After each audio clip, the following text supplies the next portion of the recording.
Tommy likes the holes. Tommy wasn't like the other kids. He didn't cry when he scraped his knees. He didn't laugh at cartoons or flinch during thunderstorms. He had one of those faces that made you uneasy. Not because it was wrong, but because it was too right.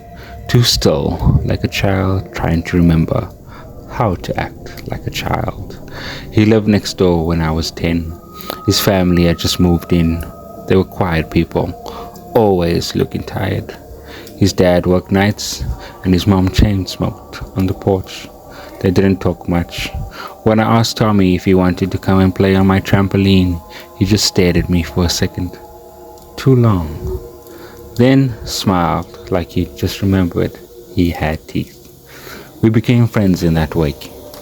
Kids do when they're the only two around.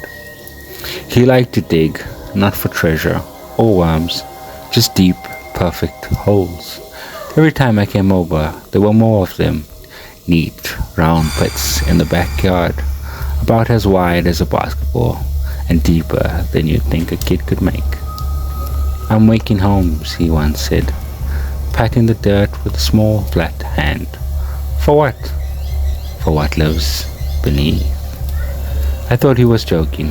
Kids say weird stuff, but the way he looked at me, tilting his head like a curious dog, made my stomach twist. One day I peeked into one of the holes. There were the teeth in the dirt, just barely visible.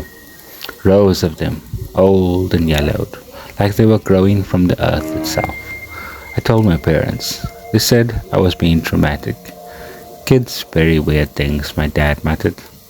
After that, I stopped hanging out with Tommy. Weeks passed, and I didn't see him at the school anymore. His mom still sat on the porch, but she looked thinner, twitchier. One night, I saw her standing in the backyard. She was barefoot and staring into one of those holes. Then she was gone. Cops showed up at first. Flashlights, dogs, digging, but they didn't find a thing. House got put up for sale. Tommy and his dad disappeared, but the holes stayed. Last week I walked past the old yard just for the hell of it. The grass overgrown, for saying so was sagging, but the holes were still there, all of them, except now there was one more, bigger and deeper. And at the bottom of the last one I saw something small, something round, something with eyes. It looked up at me and smiled.